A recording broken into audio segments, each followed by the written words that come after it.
Hello everyone, my name is Holly and welcome to the very lazy corner of my library where I cozy up, lounge, drink my greens from Bomar Nutrition, which you can use my code HollyK at checkout. Wink wink. I don't even have my lighting set up.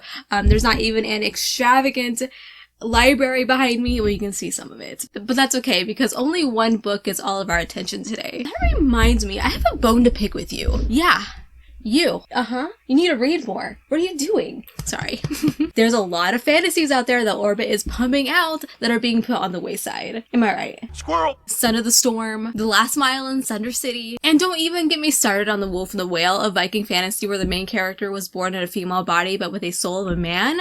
Stop sitting on it. I will in fact convince you to put an Orbit book higher up on your TBR, and today is that day. You know why? Because I'm in this book. Yeah, I was totally joking on Twitter when Daglish laughed at me, I might add, with a series of ha-has saying, yeah, it actually is you. Don't you want to know if I get killed off with a gruesome death or ride off into the sunset with my dog because I hate romance? Well, stay tuned. This is a brand new adult fantasy first book to a series and it releases in April. It's blurbed by Rob J. Hayes, who is another amazing writer, and I think it is such a nice fit that he was chosen to blurb the cover because honestly, they are very similar in terms of storytelling and characters. When I first heard about this book, I simply couldn't wait to get my hands on it. Lots of people in the same book circles as me were excited about it as well, and the very first reviews that I saw were pretty great. Plus, I am a big fan of this author's previous series, which was called The Keepers. And I hate to toot my own horn, but I've been a bit of a hype woman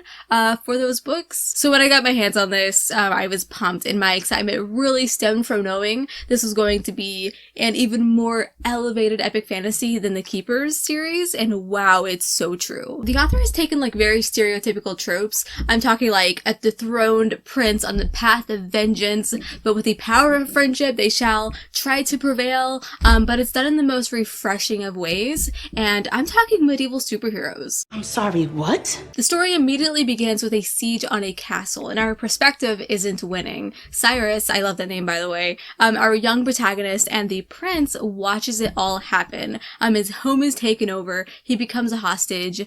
2 years pass, and we see the aftermath of that invasion. The city is now enslaved, so to speak, to the Everlorn Empire. And they are one hell of a group of people. Their goal is to force the populace to worship the god incarnate, which is some evil immortal-like dude, and they force their beliefs, customs, even their language on the countries they invade. And they have already conquered a lot of the world. Thankfully, there's like a resistance to travel to different nations who have been invaded and help them try to take it back.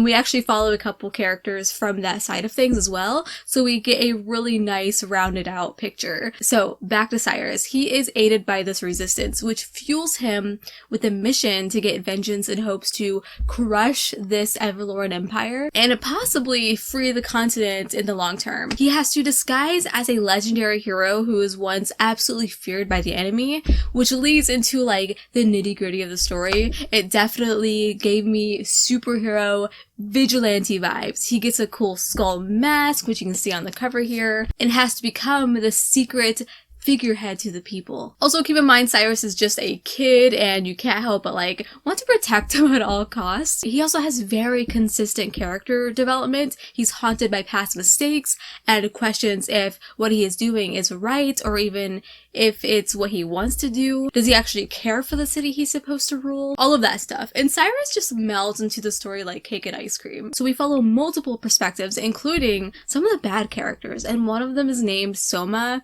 though this character is a vicious bastard. I loved him. Maybe this makes me a masochist, but I looked forward to him trying to kill our main characters.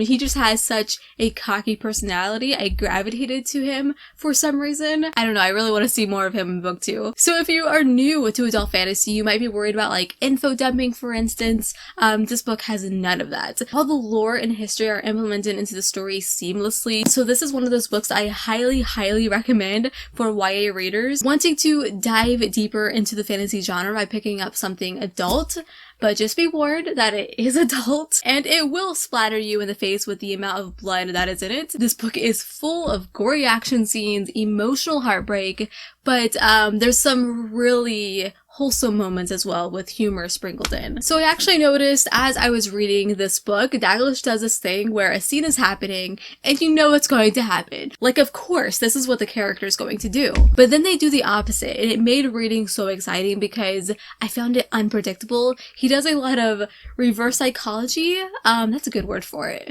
Yeah, they had us the first half, I'm not gonna lie. I also feel like Daglish's creativity just thrives in this book. There's a character with these two twin axes, but when slammed together, it creates one great axe. Another character who is a god whisperer can connect with dead gods and form into them. It's just all so freaking cool and written in such a way none of it is complicated. His creativity also spans to the city that we're in. Since I've read the Keeper's trilogy, which also takes place in a specific city most of the time, I was worried they'd be similar and I'd just be picturing that city again for this book, but he managed to make it all different. I was able to see like a whole new environment, and I think that's a hard thing to pull off, especially having written so many books, but he did it. Oh, and I should mention that this book does the same thing as Age of Ash did. The whole story takes place in one city, and I really hope it expands in book 2 and we get to see other places. So the only con I could really think of, and this is definitely just a personal preference, but there's a lot of time jumps that happen,